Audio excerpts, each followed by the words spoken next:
അസ്സലാമു അലൈക്കും. സീഡ് ഫാക്ടറിയിലേക്ക് എല്ലാവർക്കും സ്വാഗതം. ഇന്ന് സീഡ് ഫാക്ടറി ഞങ്ങളെ പരിചയപ്പെടുത്താൻ പോകുന്ന ഒരു വാട്ടർഫോൾ തീം കേക്കാണ്. ഒരു പാർക്കും ഒരു എൽസേനെയൊക്കെ സെറ്റ് ചെയ്ത് ഒരു വാട്ടർഫോൾ തീം കേക്ക്. അപ്പം ഇതൊക്കെ കാണുമ്പോൾ നിങ്ങൾക്ക് തോന്നുന്നുണ്ടാവും ഭയങ്കര ബുദ്ധിമുട്ടുള്ള ഹെവി വർക്കാണ്, എന്നെ കൊണ്ട് പറ്റൂല എന്നൊക്കെ. അപ്പോൾ ബിഗിനേഴ്സ് ആയ ആൾക്കാർക്ക് ഈ തോന്നലുണ്ടാവുള്ളൂ. അത്യാവശ്യം കേക്ക് ചെയ്യുന്നവർക്ക് ഇത് കണ്ടാൽ തന്നെ മനസ്സിലാവും എന്തൊക്കെയാണ് ചെയ്തതെന്നുള്ളത് പെട്ടെന്ന് മനസ്സിലാവും. അപ്പോൾ ബിഗിനേഴ്സായ ആൾക്കാർക്ക് വേണ്ടിയിട്ട് തന്നെ ഞാൻ ഇതിൻ്റെ ഓരോ കാര്യങ്ങളും ഡീറ്റെയിൽ ആയിട്ട് എടുത്ത് കാണിച്ചിട്ടുണ്ട് കേട്ടോ. അപ്പോൾ നിങ്ങൾക്ക് പിന്നുള്ളൊരു ബുദ്ധിമുട്ട് പറഞ്ഞാൽ 2 ടയർ കേക്ക് ചെയ്യാത്തവരൊക്കെ ആണെങ്കിൽ ആ ഒരു പ്രശ്നം നിങ്ങൾക്ക് ഉണ്ടാവും. അപ്പോൾ 1 kg ഒക്കെ ഒരു ടയറുള്ള കേക്കിലും ഈ ഡിസൈൻ നിങ്ങൾക്ക് ചെയ്യാമല്ലോ. അപ്പോൾ അതൊക്കെ ഒന്ന് കറക്റ്റ് നോക്കി മനസ്സിലാക്കി വെച്ചാൽ നിങ്ങൾക്കും ഇതുപോലെ ചെയ്യാം. വളരെ സിമ്പിളാണ്, വലിയ ബുദ്ധിമുട്ടൊന്നുമില്ല. കാണുന്ന ആ വർക്ക് മൊത്തത്തിൽ കാണുമ്പോൾ ഭയങ്കര എഫേർട്ടാന്ന് തോന്നുമെങ്കിലും വളരെ സിമ്പിളാണ് ചെയ്യണം ഓരോ കാര്യങ്ങളും. അപ്പോൾ അതൊക്കെ ഒന്ന് ശ്രദ്ധിച്ച് കണ്ട് നിങ്ങൾക്ക് മനസ്സിലാക്കാവുന്നതേ ഉള്ളൂ കേട്ടോ. അപ്പോൾ നമുക്കിതിൻ്റെ ഡീറ്റെയിൽ വീഡിയോയിലോട്ട് പോവാം. അപ്പോൾ ഇതിൻ്റെ സ്പഞ്ച് ഉണ്ടാക്കണ ഞാൻ കാട്ടിയിട്ടില്ല. ന്യൂട്രി ബബിൾ ഫ്ലേവറാണ് അവർക്ക് വേണ്ടത്, കസ്റ്റമർക്ക് വേണ്ടത്. അപ്പോൾ ന്യൂട്രി ബബിളിൻ്റെ സ്പഞ്ച് എങ്ങനെയാണ് ചെയ്യുക എന്നുള്ള മുമ്പ് ഞാൻ കാണിച്ചിട്ടുണ്ട്, നിങ്ങൾക്കറിയാം. ഞാൻ ഇട്ടിട്ടുണ്ട് ന്യൂട്രി ബബിളിൻ്റെ, നമ്മൾ ക്ലാസ് ആയിട്ട് ഇട്ടിട്ടുണ്ട്. അതുകൊണ്ട് തന്നെ ആ സ്പഞ്ചിൻ്റെ റെസിപ്പി ഞാൻ കാണിച്ചിട്ടില്ല. 2 kgൻ്റെതാണ്. 5 ഇഞ്ചിൻ്റെ മോൾഡിൽ 2 ബേസും 8 ഇഞ്ചിൻ്റെ മോൾഡിൽ 2 ബേസും, മുകളിൽ 5 ഇഞ്ചിൻ്റെതും താഴെ 8 ഇഞ്ചും. അങ്ങനെയാണ് ഈ 2 kg ഞാൻ ചെയ്യണത് കേട്ടോ. അപ്പോൾ നമ്മുടെ സ്പോഞ്ച് ഞാൻ ഓൾറെഡി ആക്കി വെച്ചിട്ടുണ്ട്. നല്ല സോഫ്റ്റാണ്, നല്ല മോയ്സ്ചറാണ്. അപ്പോൾ ഇതിൻ്റെ റെസിപ്പി ഞാൻ മുമ്പ് ഇട്ടിട്ടുണ്ട്, ഞാൻ എൻ്റെ സ്ക്രീനിൽ കൊടുക്കേ. പിന്നെ ഞാൻ ഇതിൽ ഫില്ലിങ്ങിൽ കൊടുക്കുന്നത് കഴിഞ്ഞ പ്രാവശ്യം ചെയ്തതിൽ നിന്നും കുറച്ച് വ്യത്യസ്തമായിട്ടാണ്.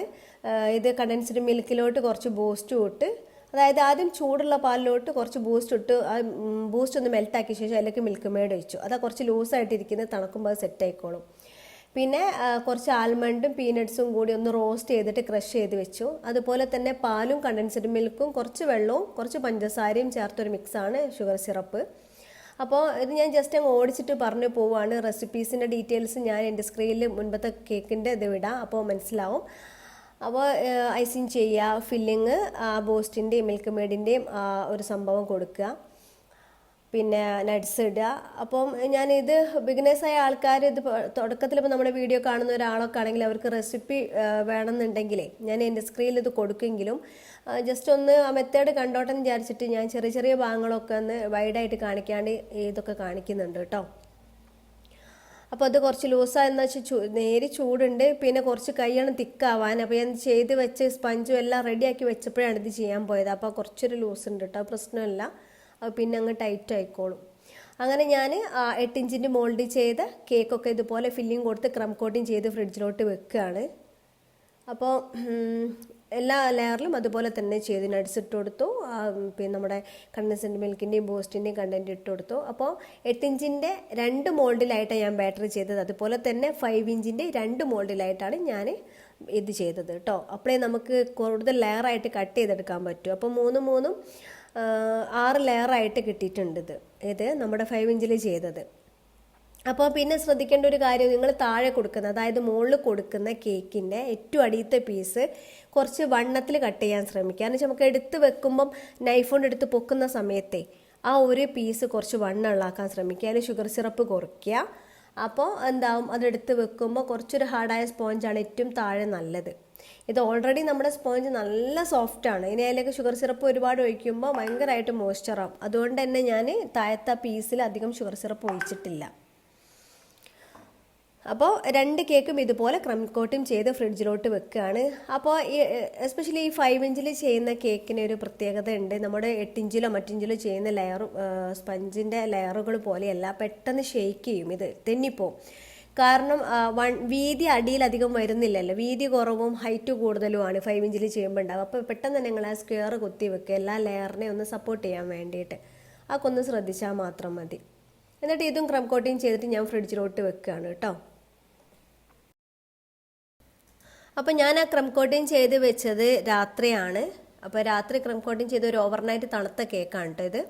പിറ്റേ ദിവസം രാവിലെയാണ് ബാക്കിയുള്ളത് ചെയ്യണത്. അധികം ഞാൻ അങ്ങനെ തന്നെയാണ് ചെയ്യൽ. 2 ടയർ ആയാലും ഇനിയിപ്പോൾ ഏത് കേക്കാണെങ്കിലും രാത്രി തന്നെ ഒന്നെങ്കിൽ ഫുൾ വർക്ക് ചെയ്ത് വെക്കും, അതല്ലാന്നുണ്ടെങ്കിൽ ക്രം കോട്ടിങ് ചെയ്തെങ്കിലും വെക്കും. കേക്ക് അത്രയും തണുക്കുമ്പോഴാണ് കറക്റ്റ് ടേസ്റ്റ് വരിക, അതുകൊണ്ടാണ് അങ്ങനെ ചെയ്യണത്. അപ്പോൾ ഞാനിത് ഐസിങ് കംപ്ലീറ്റ് ചെയ്യുകയാണ്.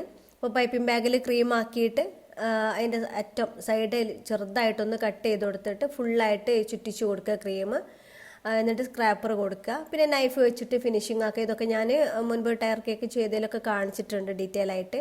പിന്നെ ഇതിലൊക്കെ നമുക്ക് സൈഡിലൊക്കെ വേറൊരു ഡിസൈൻ ചെയ്യാനുള്ളതുകൊണ്ട് തന്നെ ബോർഡറിലൊന്നും അത്രയും ക്രീം ഇട്ടിട്ട് ഫിനിഷിംഗ് ആക്കേണ്ട ആവശ്യമൊന്നുമില്ല. ഒന്ന് ഷാർപ്പ് എഡ്ജ് ലെവലാക്കിയിട്ട് ഒന്ന് ചെറിയ നല്ല രീതിക്ക് ഒരു ഐസിങ് ചെയ്ത് കഴിഞ്ഞാൽ നിങ്ങൾക്ക് സ്റ്റോപ്പ് ചെയ്യാം. ഒരുപാടൊന്നും ഫിനിഷിങ് ആക്കേണ്ട കാര്യമില്ല. നമുക്ക് ഒരുപാട് വർക്കുകളൊക്കെ ഇതിൽ ചെയ്യാനുള്ളത് കൊണ്ട് തന്നെ. അതുപോലെ തന്നെ 5 ഇഞ്ചിൽ ചെയ്ത കേക്കും ഞാൻ ഐസിങ് ചെയ്തു. ഇത് ഫ്രിഡ്ജിലോട്ട് വെക്കുകയാണ്. ഇനി ഇപ്പോഴൊന്നും ഞാൻ ആ കേക്ക് എടുക്കൂല. ഒരു 3-4 മണിക്കൂർ കഴിഞ്ഞിട്ട് ഞാൻ ബാക്കിയുള്ള കാര്യങ്ങൾ ചെയ്യും. അപ്പോഴേക്കും ഞാൻ കുറച്ച് ഫോണ്ടൻ്റ് വർക്കുകൾ ചെയ്തിക്കാണ്. നമുക്കതിൽ പൂക്കളും ഒക്കെ കൊടുക്കണ്ടേ. ആ എന്താ പറയുക, നല്ലൊരു ഗാർഡൻ്റെ ഒരു എഫക്റ്റ് വരുത്താൻ വേണ്ടി കുറച്ച് പൂക്കളും ഒക്കെ ഉണ്ടാക്കാൻ വേണ്ടിയിട്ടുള്ള കുറച്ച് ഫോണ്ടൻ്റ് കളേഴ്സ് ചേർത്തിട്ട് പർപ്പിളും റെഡും യെല്ലോയും ഒക്കെ കളർ ചേർത്ത് ഇതുപോലെ മിക്സാക്കി വെക്കുന്നുണ്ട്. അപ്പോൾ ഫോണ്ടിലെ കുറച്ച് CMC ചേർത്ത് കോൺഫ്ലവറൊക്കെ ഇട്ട് കുഴച്ചെടുത്ത ശേഷം വളരെ ലൈറ്റിൽ കുറച്ച് വളരെ ലൈറ്റ് കളറിലുള്ള ഇതുപോലെ കുറച്ച് ഫോണ്ടൻ്റ് കുഴച്ച് വെക്കുക. അപ്പോൾ യെല്ലോ ചെയ്യുന്നുണ്ട്, ഇതുപോലെ റെഡ് ചെയ്യുന്നുണ്ട്. അപ്പോൾ അതൊന്നും ഞാൻ ഫുള്ള് കാണിച്ചിട്ടില്ല. അങ്ങനെ അതൊക്കെ കഴിഞ്ഞ് അതൊന്ന് പരത്തിയെടുക്കുക. എന്നിട്ട് ഇതുപോലുള്ളൊരു പെറ്റലിൻ്റെ ഫോണ്ടൻ്റ് കട്ടർ, ഒരു ഫ്ലവറിൻ്റെ ഫോണ്ടൻ്റ് കട്ടറോട് കട്ട് ചെയ്തിട്ട് ഈ ഉള്ളോട്ട് പ്രസ് ചെയ്ത് നടുഭാഗം കുഴിഞ്ഞ രീതിയിൽ ഒരു ഫ്ലവർ ആക്കി എടുക്കുക. അപ്പോൾ ഇപ്പം നല്ല സോഫ്റ്റ് ആയിട്ട് ഇരിക്കുകയാണ്. കുറച്ച് കഴിയുമ്പോൾ അത് ഹാർഡാവുന്ന സമയത്ത് അതുപോലെ തന്നെ ഇരിക്കും. അപ്പോൾ അതേ ഫ്ലവർ കട്ടറിൻ്റെ ചെറുതെടുത്തിട്ട് ഒന്ന് വേറൊരു ഫ്ലവർ കട്ട് ചെയ്തു. അതും അതുപോലെ തന്നെ ഉള്ളോട്ട് കുഴിച്ച് വെച്ച് ചേർത്ത് ഒട്ടിച്ചു കൊടുക്കുകയാണ്. അപ്പോൾ അതും അങ്ങനെ മാറ്റി വെക്കും. എന്നിട്ട് ഇതൊക്കെ അങ്ങനെയൊന്നുമില്ല, എനിക്ക് ഇഷ്ടമുള്ള മോഡൽ എങ്ങനെ വേണേലും ഫ്ലവേഴ്സ് ചെയ്യാം. അപ്പോൾ എനിക്ക് ഇഷ്ടപ്പെട്ട രീതിയിൽ ചെയ്യുന്നു എന്ന് മാത്രമേ. നിങ്ങൾക്കിത് ഒറ്റയ്ക്ക് ചെയ്യാം. ഇനി അങ്ങനെ തന്നെ ഇപ്പോൾ കട്ട് ചെയ്ത രീതിയിൽ തന്നെ ചെയ്തിട്ട് അങ്ങനെ തന്നെ എന്തെങ്കിലും ഒരു അടപ്പിലിട്ട് ഇറക്കി വെച്ചാൽ ഇപ്പോൾ കട്ട് ചെയ്ത അതേ ഫ്ലവർ തന്നെ കിട്ടും. അങ്ങനെയൊക്കെ നിങ്ങൾക്ക് ഇഷ്ടമുള്ള രീതിയിൽ ഫ്ലവറുകൾ ചെയ്യാം. അങ്ങനെയൊന്നുമില്ല, നിങ്ങളുടെ ഐഡിയ പോലെ നിങ്ങൾക്ക് സിമ്പിളായിട്ട് തോന്നുന്ന രീതിയിൽ ചെയ്യാം. അപ്പോൾ ഈ ബാക്കി വന്ന പീസുകളൊന്നും നമ്മൾ പിന്നെ കളയരുത്. നമ്മൾക്ക് അതുകൊണ്ട് നല്ല അടിപൊളി ബട്ടർഫ്ലൈ ഉണ്ടാക്കാം. പക്ഷെ ഒരിക്കലും നിങ്ങൾ ബാക്കി വന്ന ഫോണ്ടിൻ്റെ എല്ലാം കൂടെ മിക്സ് ചെയ്യാൻ ശ്രമിക്കരുത്. ഇവിടെ ഇങ്ങനെ ഒട്ടിച്ച് വെക്കാനേ പാടുള്ളൂ. മിക്സ് ചെയ്താൽ എല്ലാം കൂടെ ഒരു വൃത്തിയില്ലാത്ത കളറായിപ്പോവും. അപ്പോൾ ഇങ്ങനെ ഇവിടെയൊക്കെ ബാക്കി വന്ന പീസുകളൊക്കെ ഒട്ടിച്ച് ജസ്റ്റ് പരത്തി കഴിഞ്ഞിട്ട് ഇതുപോലെ കട്ട് ചെയ്താൽ നല്ല ഭംഗിക്കുള്ള ബട്ടർഫ്ലൈ കിട്ടി. കണ്ടോ, ബട്ടർഫ്ലൈക്ക് ചിറകുമ്മൽ പല ഭാഗത്തും പല കളർ സ്പ്രെഡായ പോലെയല്ലേ ഉണ്ടാവുക. അപ്പോൾ അങ്ങനെ തന്നെയാണ് തോന്നുന്നത്. അത് ചെയ്യാം. അപ്പോൾ പിന്നെ ഈ സംഭവം എന്താ വെച്ചാൽ നമ്മുടെ ഓവനിൻ്റെ ഉള്ളിലെ നമ്മുടെ ഓവനിലുണ്ടാകുന്ന കമ്പിയില്ലേ, എന്താ പറയുക, വയറാക്ക്, ആ റാക്കിൻ്റെ മുകളിൽ ഇങ്ങനെ വെച്ച് കൊടുക്കുകയാണ്. എന്നിട്ട് കുറച്ച് കഴിഞ്ഞ് നമ്മൾ പോയി നോക്കുമ്പോൾ ആ റാക്കിൻ്റെ മുകളിൽ വെച്ച് ആ പൊസിഷനിൽ തന്നെ ഇത് ഹാർഡായി കിടക്കുന്നുണ്ടാവും. അത് ഫ്ലാറ്റ് ആയിട്ടല്ലേ ബട്ടർഫ്ലൈ ഒക്കെ ഉണ്ടാവുക. അപ്പോൾ അതിന് വേണ്ടിയിട്ടാണ് ഞാൻ ആ ഗ്രില്ലിൻ്റെ മുകളിൽ അത് വെച്ചത് കേട്ടോ. അപ്പോൾ അതൊക്കെ മാറ്റി വെച്ചു. ഇനി നമുക്ക് ഇത് കേക്ക് സെറ്റ് ചെയ്യണം. അപ്പം ഞാൻ സാധാരണ ഈ ടയർ കേക്ക് ചെയ്യുന്ന സമയത്ത് മുകളിലത്തെ പീസ് ഞാൻ ഒന്ന് ഫ്രീസ് ചെയ്യേണ്ടത്. ഇത് ഞാൻ ഫ്രീസ് ചെയ്തിട്ടില്ല കേട്ടോ. മുൻപ് ഞാൻ ഹെൽത്തി കേക്ക് ചെയ്തപ്പോൾ ഫ്രീസ് ചെയ്തിരുന്നു. ഇത് ഞാൻ ഫ്രീസ് ചെയ്തിട്ടില്ല. ഒരു 4-5 മണിക്കൂർ കേക്ക് ഫ്രിഡ്ജിൽ വെച്ചതല്ലേ, അപ്പം അത് മതി വിചാരിച്ചു. അതുകൊണ്ട് തന്നെ നല്ല സോഫ്റ്റ് ആണെങ്കിൽ നല്ല ടെൻഷൻ ഉണ്ടായിരുന്നു. എടുത്ത് വെക്കുമ്പോൾ ഷെയ്ക്ക് ചെയ്യുന്നുണ്ടായിരുന്നു. എന്നാലും അൽഹംദുലില്ലാ വലിയ കുഴപ്പമൊന്നുമില്ലാതെ എനിക്ക് വെക്കാൻ പറ്റി. പിന്നെ അങ്ങോട്ടും ഇങ്ങോട്ടൊക്കെ ചെറുങ്ങനെ നീക്കി കൊടുക്കേണ്ടി വന്നു. ഇനിയാണ് നമ്മുടെ വർക്ക് തുടങ്ങാൻ പോകുന്നത്. അപ്പോൾ ഫസ്റ്റ് ചെയ്യേണ്ട കാര്യം, ആ മുകളിൽ നിന്ന് ഏറ്റവും മുകളിലത്തെ 5 ഇഞ്ചിൽ മോൾഡ് ചെയ്ത മുകളിലത്തെ ലെയറിലുള്ള കേക്ക് ഞാൻ ഈ കാണിക്കുന്ന പോലെ നിങ്ങളൊന്ന് കട്ട് ചെയ്തെടുക്കുക. ഒരു ചെറിയ പീസ് അവിടെ നിന്ന് ഇങ്ങനെ കട്ട് ചെയ്തെടുക്കുക. അപ്പോൾ അത് നിങ്ങൾ ശരിക്കും ഒന്ന് നോക്കി വെച്ചാൽ മതി. ഞാൻ എന്താ ചെയ്യണം എന്നുള്ളത് പറയുന്നതിനെക്കാട്ടി നിങ്ങൾ കാണുമ്പോൾ നിങ്ങൾക്ക് കുറച്ചുകൂടെ മനസ്സിലാവും. അങ്ങനെ ആ കേക്കിൻ്റെ പീസ് ഞാൻ കട്ട് ചെയ്ത് ഒഴിവാക്കി അവിടുന്ന്. എന്നിട്ട് അവിടെ ബാക്കി വന്ന സ്ഥലത്ത് ആ ക്രംസിനെയൊക്കെ ഒന്ന്, കേക്കിൻ്റെ സ്പഞ്ചില്ലേ, ക്രംസൊക്കെ ഒന്ന് പുറത്തേക്ക് കാണുന്ന ഭാഗമൊക്കെ കുറച്ച് സാധാരണ ക്രീം ഇട്ടിട്ട് ഒന്ന് കോട്ടിങ് ചെയ്ത് കൊടുക്കുകയാണ്. ആ ഒരു കുഴിയൊക്കെ ഒന്ന് നമുക്ക് ഫുള്ള് ക്രംസിനെ ഉള്ളോട്ട് അമർത്തി വെച്ചുകൊണ്ടൊന്ന് ക്രം കോട്ടിങ് ചെയ്ത് കൊടുക്കാം ഉള്ളിലൊക്കെ. അപ്പോൾ അത് റെഡിയായി. ഇനി നമുക്ക് ഒരു ബൗളിൽ കുറച്ച് ക്രീം എടുത്ത ശേഷം ആ ക്രീമിലോട്ട് കുറച്ച് സ്കൈ ബ്ലൂ, ഷെഫ് മാസ്റ്ററിൻ്റെ സ്കൈ ബ്ലൂ കളർ ചേർത്തിട്ട് മിക്സ് ആക്കി കൊടുക്കുക. നമുക്ക് വാട്ടർ ചെയ്യാൻ വേണ്ടിയിട്ടാണ്. അപ്പോൾ നമ്മൾ ഈ എടുക്കുന്ന ക്രീം എന്ന് പറഞ്ഞാൽ നല്ല സ്റ്റിഫ് ആവരുത്. ഒരു ക്രീമി ടെക്സ്ചറിൽ കുറച്ചൊരു ലൂസിൽ വേണം. എന്നാലേ നമുക്കതിങ്ങനെ വാട്ടർ പോലെ ഇങ്ങനെ ചെയ്യാൻ പറ്റുള്ളൂ. അപ്പോൾ ഓവർ സ്റ്റിഫായ ക്രീം ആകുമ്പോൾ നമ്മുടെ സ്പഞ്ചിൻ്റെ കേക്കിൻ്റെ മുകളിൽ നിന്ന് ഇങ്ങനെ വിട്ട് പോരും. ഈ ലൂസിലാണെങ്കിൽ നമുക്ക് ഈ തേച്ച് കൊടുക്കുന്ന പോലൊക്കെ ചെയ്യാൻ പറ്റുള്ളൂ. അതുകൊണ്ട് തന്നെ ഈ ക്രീം കുറച്ച് ലൂസിൽ വേണം. എന്നിട്ട് പൈപ്പിംഗ് ബാഗിൽ ഇട്ടിട്ട് അതിൻ്റെ അറ്റം ചെറുതായിട്ടൊന്ന് കട്ട് ചെയ്തിട്ട് ഇതുപോലെ ഇങ്ങനെ മുകളിലോട്ടും താഴോട്ടും സിക്സാക്ക് പോലെ ഇങ്ങനെ വരച്ച് കൊടുക്കുക, താഴോട്ടും മേലോട്ടും. ആ താഴത്തെ ബേസിലും അതുപോലെ തന്നെ ചെയ്യാം. അപ്പോൾ ഞാനത് സ്കിപ്പ് ചെയ്യാതെ അങ്ങനെ കാണിക്കുകയാണ്, നിങ്ങൾ നല്ലോണം കണ്ടോട്ടെ വിചാരിച്ചിട്ട്. അപ്പോൾ വളരെ സിമ്പിളാണ്, വലിയ ബുദ്ധിമുട്ടൊന്നുമില്ല. ക്രീം കുറച്ച് ലൂസായിരിക്കണം ഇങ്ങനെ ചെയ്യുന്ന സമയത്ത്. ഓവർ സ്റ്റിഫായി കഴിഞ്ഞാൽ നമുക്ക് ഇതുപോലെ സിക്സാക്ക് പോലെ ഇങ്ങനെ ചെയ്യാൻ പറ്റില്ല. എന്നിട്ട് ഒന്നെങ്കിൽ സ്പൂണിൻ്റെ അറ്റം കൊണ്ടോ അല്ലെങ്കിൽ ഇതുപോലെ എഡ്ജ് കൂർത്തിരിക്കുന്ന നൈഫ് കൊണ്ടോ ഒന്നിങ്ങനെ തേച്ച് കൊടുക്കുക. ആ വെള്ളം അങ്ങനെ ഒഴുകി വരുന്ന ആ ഒരു എഫക്റ്റ് വരുത്താൻ വേണ്ടിയിട്ടാണ്. അപ്പം താഴേന്ന് മുകളിലോട്ട് വലിച്ചു കൊടുക്കുക, അങ്ങനെയാണ് ചെയ്യേണ്ടത് കേട്ടോ. താഴേന്ന് മുകളിലോട്ട് സ്പൂണിൻ്റെ അറ്റം കൊണ്ടോ, സ്പൂണിൻ്റെ പിടിക്കുന്ന ഭാഗമല്ലേ ആ ഭാഗം കൊണ്ടോ, അല്ലെങ്കിൽ ഇതുപോലെ ഒരു കൂർത്തിരിക്കുന്ന നൈഫ് എന്തെങ്കിലും വെച്ചിട്ട് ഒന്ന് ഇങ്ങനെ അങ്ങ് തേച്ച് കൊടുക്കുക. അപ്പോൾ താഴത്തെ ബേസിലും അതേ ഒരു എഫക്റ്റ് നമുക്ക് വരുത്തണം. അപ്പം ആ ഒരു കട്ടിങ്ങുള്ള ഭാഗം നിങ്ങൾ ആ കട്ടിങ് പോലെ തന്നെ ചെയ്യണം കേട്ടോ. അവിടെ ഒന്നായിട്ട് പരന്ന പോലെ ആവരുത്. അതിന് മുകളിൽ തട്ടി താഴോട്ട് വെള്ളം വീഴുന്ന പോലെ തോന്നാൻ വേണ്ടിയിട്ടാണ്. അപ്പോൾ മുകളിൽ ചെയ്ത പോലെ തന്നെ താഴെയും ചെയ്യാം. നൈഫ് വെച്ചിട്ട് മുകളിലോട്ട് വലിച്ച് തേച്ച് കൊടുക്കുക ഇങ്ങനെ. അപ്പോൾ കണ്ടില്ലേ, ക്രീം നല്ല ലൂസാണ്. അപ്പോൾ ലൂസായതുകൊണ്ടാണ് നമുക്കിത് ചെയ്യാൻ പറ്റുന്നത്. ഓവർ സ്റ്റിഫായി കഴിഞ്ഞാൽ നമ്മുടെ ഐസിങ് ചെയ്ത സ്പഞ്ചിൻ്റെ മുകളിൽ കേക്കിൻ്റെ മുകളിൽ നിന്ന് ആ ക്രീം ഇങ്ങ് വിട്ട് പോരും, സെപ്പറേറ്റ് ആയിട്ട് ഇങ്ങ് പോരും. തേച്ച് കൊടുക്കാൻ പറ്റുന്ന ക്രീം കുറച്ച് ലൂസിലായിട്ടാണ്. അപ്പോൾ ഇതുപോലെ മേലോട്ട് ഇങ്ങനെ തേച്ച് കൊടുക്കുക. അപ്പോൾ അതൊക്കെ റെഡിയാക്കി വെച്ചു. ഇനി നമുക്ക് ചെയ്യാനുള്ളത് എന്താ വെച്ചാൽ, നമ്മൾ ഈ വെള്ളം അങ്ങനെ ഒഴുകി വരുന്ന സമയത്ത് ഇടയ്ക്കിടയ്ക്ക് ഒരു പത പോലെ ഇങ്ങനെ കാണിക്കൂലേ, പിക്ചറൊക്കെ ചെയ്യുന്നതിലൊക്കെ കണ്ടിട്ടില്ല, ഇങ്ങനെ ഒരു ഇടയ്ക്കിടയ്ക്ക് ഒരു വെള്ള കളർ പെയിൻറ്റിങ്ങാരൊക്കെ ചെയ്യുന്ന സമയത്തെ. അപ്പോൾ അതുപോലെ കുറച്ച് വൈറ്റ് ക്രീം എടുത്തിട്ട് അവിടെ ജസ്റ്റ് ഇങ്ങനെ ഒന്ന് തേച്ച് കൊടുക്കുക. തിക്കിലല്ല, ലൈറ്റായിട്ട് അവിടെയും കുറച്ചൊരു വൈറ്റ് ഇതുപോലെ ഇങ്ങനെ വെള്ളം വീഴുന്ന പോലെ ഇങ്ങനെ തോന്നിക്കാൻ വേണ്ടിയിട്ട്. അതുപോലെ തന്നെ താഴെയും നമുക്ക് വെള്ളം ഫോഴ്സിൽ വീഴുന്ന സമയത്ത് ഒരു പത വരൂലേ, ആ പതയുടെ ഒരു എഫക്റ്റ് വരുത്താൻ വേണ്ടിയിട്ട് പൈപ്പിംഗ് ബാഗിൽ ക്രീം ആക്കിയിട്ട് ജസ്റ്റ് അവിടെ ഇങ്ങനെ ഒന്ന് സിക്സാക്ക് പോലെ ഇങ്ങനെ തേച്ച് കൊടുക്കുക താഴെ. ആ വെള്ളം നല്ല ഫോഴ്സിൽ താഴോട്ട് വീഴുന്ന സമയത്തുള്ളൊരു പതയാണ് ഉദ്ദേശിക്കുന്നത് കേട്ടോ. അപ്പോൾ അതുപോലെ ചെയ്ത് കൊടുക്കുക.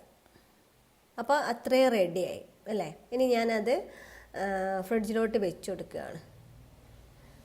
ഇനി ഞാൻ ചെയ്യാൻ പോകുന്നത് ഇതിനുള്ള സ്റ്റോൺ കൊടുക്കണം. നമുക്ക് ഈ വാട്ടർഫോൾസിൻ്റെ അടുത്തൊക്കെ പാറക്കൂട്ടങ്ങളും കല്ലുകളൊക്കെ ഉണ്ടാവില്ല, അതൊക്കെ ചെയ്ത് കൊടുക്കണം. അപ്പോൾ അതിന് വേണ്ടി ഷെഫ് മാസ്റ്ററിൻ്റെ ബ്ലാക്ക് കളറ് 2 ഡ്രോപ്പ് ഇതുപോലെ തന്നെ കുറച്ച് ലൂസുള്ള ക്രീമിലോട്ട് ഇട്ട് മിക്സ് ആക്കി കൊടുക്കുകയാണ്. അപ്പോൾ നല്ല ബ്ലാക്ക് അല്ല, ഒരു ഗ്രേ ടച്ച് ഉള്ള കളർ. അപ്പോൾ ഈ ഒരു കളറിൽ നിന്നോട്ടെ. നമ്മൾക്ക് ഇപ്പോൾ 1-2 ഡ്രോപ്പ് ഇട്ടിച്ച് കൊടുത്തിട്ട് മിക്സ് ആക്കിയ ശേഷം നമ്മൾ കേക്കിൽ ചെയ്ത് ഫ്രിഡ്ജിൽ വെക്കുമ്പോൾ ഒന്നുകൂടി ഡാർക്ക് ഷെയ്ഡ് വരും.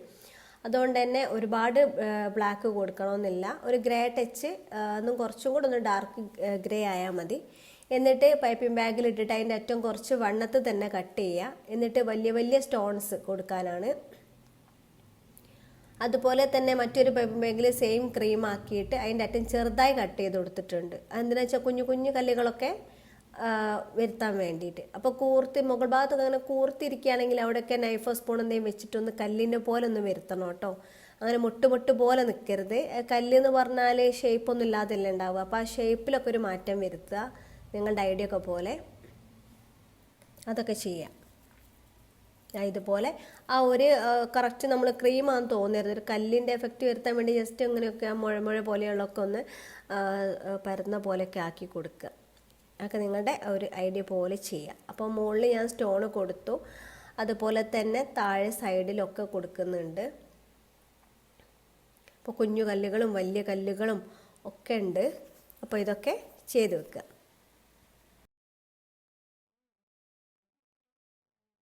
അപ്പോൾ നമ്മൾ ഓൾറെഡി ഈ കേക്കിലൊരു സ്ക്വയർ നേരത്തെ കുത്തി വെച്ചിട്ടുണ്ട്. എങ്കിൽ പോലും ഈ 2 കേക്കിനെയും സപ്പോർട്ട് ചെയ്തുകൊണ്ട് ഒരു സ്ക്വയർ കൂടി ഞാൻ വെക്കുന്നുണ്ട്.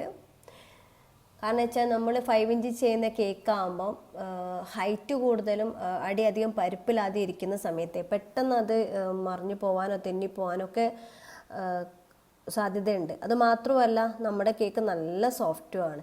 അപ്പം ഞാനത് അങ്ങനെ ചെയ്തിട്ട് ഫ്രിഡ്ജിലോട്ട് തന്നെ വെച്ചു കൊടുത്തു. ഇനി നമുക്കിതിൽ നമ്മുടെ ആ ഗാർഡനും പുല്ലുകളും കുറ്റിച്ചെടികളൊക്കെ സെറ്റ് ചെയ്യണം. അപ്പോൾ ഇതെന്താ സംഭവം എന്ന് വെച്ചാൽ നമ്മൾ പൂക്കടയിൽ നിന്ന് ബൊക്കയും പൂവൊക്കെ മേടിക്കുന്ന സമയത്ത് അതിൻ്റെ കൂടെ കിട്ടില്ല ഒരു ഇല, അതിൻ്റെ പേര് എനിക്ക് അറിയൂല. അപ്പം മുൻപ് ഞാൻ ഹൽദി തീം കേക്കിന് വേണ്ടി മേടിച്ചതായിരുന്നു, ഒരു കവറിൽ കെട്ടി ഞാൻ വെച്ചതായിരുന്നു. കാരണം എന്താ വെച്ചാൽ ഇതിന് സ്പെഷ്യാലിറ്റി പറഞ്ഞാൽ ഇത് പച്ചയ്ക്ക് ഒരു സ്മെല്ലുണ്ടാവും. അതായത് നമ്മൾ ഫ്രഷ് ആയിട്ടിരിക്കുന്ന സമയത്ത് ഇലയ്ക്ക് ഒരു സ്മെല്ലുണ്ടാവും. ഇത് വെയിൽ കൊള്ളിക്കുമ്പോഴോ അല്ലെങ്കിൽ കുറച്ച് ദിവസം നമ്മളൊരു കവറിൽ കെട്ടി വെച്ചാലോ കളറ് പോവത്തുമില്ല, സ്മെല്ല് പോവുകയും ചെയ്യും. അപ്പോൾ ഇതുപോലത്തെ ഡിസൈൻസ് ഒക്കെ ചെയ്യാൻ നമുക്ക് എടുക്കാം.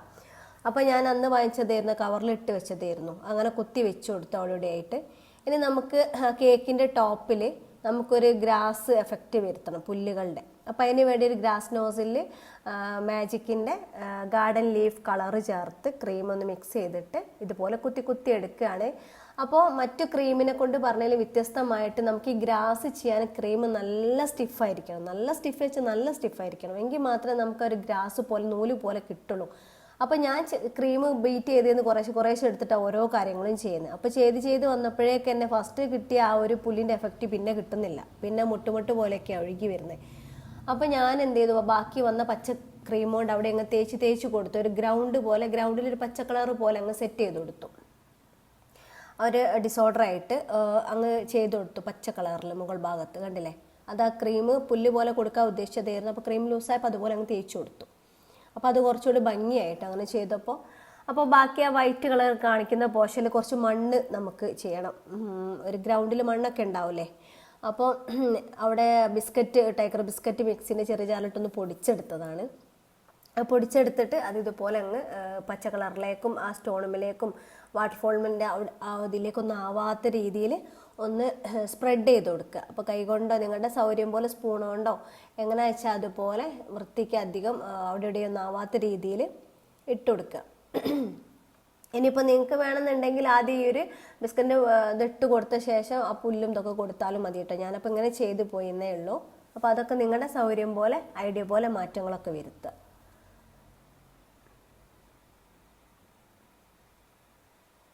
അപ്പോൾ ഫുള്ള് ഞാൻ ഇതുപോലെ ഗ്രാസ് നോസിൽ വെച്ച് കുത്തിയെടുക്കാമെന്ന് വിചാരിച്ചു. അപ്പോൾ ക്രീം ലൂസായപ്പോൾ പിന്നെ അത് നടന്നില്ല. അങ്ങനെ അതൊക്കെ ശരിയായി. ഇനി നമുക്ക് നമ്മുടെ വാട്ടർഫോൾസിൻ്റെ മുകളിൽ നമ്മുടെ എൽസ എൻജോയ് ചെയ്യാണ്, നിന്നിട്ട് ആ കാണുകയാണ് വെള്ളം ഒഴുകി വരുന്നതും ആ ഗാർഡനും ഒക്കെ. പിന്നെ ഈ ഫോണ്ടൻ്റ് പൂക്കളും ബട്ടർഫ്ലൈ ഒന്നും വെക്കുന്നത് എനിക്ക് എടുക്കാൻ പറ്റില്ല ചെയ്യുന്നത്. അധികം ഞാൻ ഈ ടയർ കേക്ക് ഇങ്ങനത്തെ എഫേർട്ടുള്ള കേക്കുകളൊന്നും ഷൂട്ട് ചെയ്യാറില്ല. കാരണം വെച്ചാൽ ഈ വർക്കിൻ്റെ ആ ഒരു ഇതിൽ ഷൂട്ടിങ് വിട്ടുപോകും. അല്ലെ പിന്നെ ഒരാൾ നമ്മുടെ പിന്നാലെ നടക്കണം. ഇതിപ്പോൾ മോനുണ്ടായിട്ടാണ്, മോനിടക്ക് പോയി അതിനിടയിൽ, അതാ എനിക്കത് വിട്ടുപോയത്. അപ്പോൾ ഇപ്പോൾ നിങ്ങൾക്ക് കണ്ടാൽ മനസ്സിലാവും, കുഞ്ഞു കുഞ്ഞു പൂക്കൾ അവിടെ ഇവിടെ വെച്ച് കൊടുക്കുക. അപ്പോൾ നിങ്ങൾക്ക് ശരിക്കും കേക്ക് കണ്ടാൽ മനസ്സിലാവും ഞാൻ എവിടെയൊക്കെയാണ് എന്തൊക്കെയാണ് വെച്ച് കൊടുത്തതെന്നുള്ളത്. നമ്മൾ നേരത്തെ ചെയ്ത പൂക്കൾ അവിടെ ഇവിടെ ആയിട്ടൊക്കെ അങ്ങ് വെച്ച് കൊടുക്കുക, പുല്ല് വെച്ച് കൊടുക്കുക. പിന്നെ ഇതുപോലെ ലൂസുള്ള കുറച്ച് ക്രീം എടുത്തിട്ട് ആ കൂർത്തിരിക്കുന്ന ആ നൈഫിൻ്റെ അറ്റം കൊണ്ട് ഒന്നിങ്ങനെ സൈഡിൽ തേച്ച് കൊടുക്കുക. അവിടെയൊക്കെ പുല്ലിൻ്റെ ഒരു എഫക്റ്റ് വരുത്താൻ വേണ്ടിയിട്ടാണ്. അപ്പോൾ അത് വെക്കുന്നത് എടുക്കാൻ വിട്ടുപോയി കേട്ടോ. ഒന്നാമത് മോനൊന്ന് ഹെൽപ്പ് ചെയ്യാൻ കൂടിയിരുന്നു, അപ്പോൾ ഒക്കെ ഷൂട്ട് ചെയ്യാൻ വിട്ടുപോയി. അപ്പോൾ ട്രൈപോഡിൻ്റെ മുകളിൽ വെച്ചാൽ കറക്റ്റ് എല്ലാ ഭാഗവും എടുക്കാനും പറ്റൂല. ആ ക്യാമറ നിൽക്കുന്ന പൊസിഷനിലുള്ള ഭാഗം മാത്രമേ കിട്ടുള്ളൂ. അതുകൊണ്ട് മോൻ അധികം പിടിച്ചിട്ട് എടുത്തിരിക ചെയ്യാം. ഇൻഷാ അല്ലാഹ് നമുക്കൊരു ക്യാമറ ഒക്കെ മേടിക്കണം, കുറച്ച് കഴിയട്ടെ. അങ്ങനെ നമ്മുടെ ഇതൊക്കെ സെറ്റായി കണ്ടോ. അവിടെയൊക്കെ ആയിട്ട് ഇങ്ങനെ ക്രീമൊക്കെ തേച്ച് കൊടുത്തു. ബാക്കിൽ എൻ്റെ ചുമര് നിങ്ങൾ നോക്കണ്ട കേട്ടോ, അത് ശരിക്കും ഒരു ഫാക്ടറി തന്നെയാണ്, എപ്പോഴും കേക്ക് ഉണ്ടാക്കുന്ന ഒരു ഏരിയ ആണ്. അതുകൊണ്ടാണ് അങ്ങനെ ഓരോ ചോക്ലേറ്റും അതും ഇതൊക്കെ സ്പ്രെഡായിട്ടേ. അപ്പോൾ നിങ്ങൾക്ക് ശരിക്കും നല്ലപോലെ നോക്കിയാൽ മനസ്സിലാവും നമ്മൾ ചെയ്ത ഫോണ്ടൻ്റ് പൂക്കളൊക്കെ വെച്ച് കൊടുത്തത് എങ്ങനെയാണെന്നുള്ളത്. അതുപോലെ അങ്ങ് വെച്ച് കൊടുത്താൽ അത് പ്രത്യേകിച്ച് ഒന്നുമില്ല. നിങ്ങൾക്ക് കാണിക്കാൻ വിട്ടുപോയെങ്കിലും മനസ്സിലാവാത്തതായിട്ടൊന്നും ഉണ്ടാവേണ്ടിയില്ല. കാരണം വെച്ചാൽ ഒക്കെ അവിടെ ഇവിടെ ഇട്ട് കൊടുക്കുകയാണല്ലോ. പിന്നെ ആ സ്റ്റോണിൻ്റെ മുകളിൽ ബട്ടർഫ്ലൈനെ വെച്ചു, എൽസനെ വെച്ചു, ആ ചെടികളൊക്കെ കുത്തി വെച്ചു. അപ്പം അതുപോലൊക്കെ നിങ്ങൾ ഐഡിയ പോലെ എവിടെയൊക്കെ ഇഷ്ടമുള്ള രീതിയിലൊക്കെ നിങ്ങളും ഇതുപോലൊക്കെ സെറ്റ് ചെയ്യുക. അപ്പോൾ പിന്നെ ഒക്കെ ചെയ്ത് കഴിഞ്ഞപ്പോൾ എനിക്ക് താഴത്തെ ബേസ് പ്ലെയിൻ ആയിട്ട് കിടന്നപ്പം ഒരു ഭംഗി തോന്നിയില്ല, എന്തോ പോലെ. അപ്പോൾ നമ്മൾ ഓൾറെഡി കേക്കാണ് ഫ്രിഡ്ജിൽ വെച്ച് തണുപ്പിച്ച കേക്കുമാണ്. തണുപ്പിച്ച കേക്കിൻ്റെ മുകളിൽ നമുക്ക് ഒരിക്കലും ഇതുപോലെ ഇങ്ങനെ ഈ ഒരു ലുക്ക് വരുത്താൻ പറ്റൂല. അപ്പോൾ ഞാൻ കുറച്ച് ലൂസുള്ള ക്രീം എടുത്തിട്ട് നൈഫിൻ്റെ മുകളിലാക്കി അങ്ങ് ടച്ച് ചെയ്ത് എടുത്തു. അപ്പോൾ നല്ലൊരു എലഗൻറ്റ് ലുക്ക് വന്നു അല്ലേ, നല്ല റിച്ച് ലുക്ക് വന്നു. അപ്പോൾ കുറച്ചുകൂടി കേക്ക് ഭംഗിയായി. അപ്പോൾ നിങ്ങളും ഇതുപോലെ തന്നെ പുതിയ പുതിയ ഐഡിയാസൊക്കെ കണ്ടുപിടിച്ച് സൂപ്പറായിട്ടൊക്കെ ചെയ്യുക. നമുക്ക് ഓരോ ചെയ്യുന്ന സമയത്താണ് ഇങ്ങനെ ഓരോ മാറ്റങ്ങൾ. ഇത് ഞാൻ മുൻകൂട്ടി തീരുമാനിച്ചൊന്നല്ല, അപ്പോൾ എനിക്ക് തോന്നി അങ്ങനെ ചെയ്യണം നല്ലത്, അതുകൊണ്ട് അങ്ങനെ ചെയ്തു. അപ്പോൾ നല്ലൊരു ഭംഗിയായിട്ട് തോന്നി.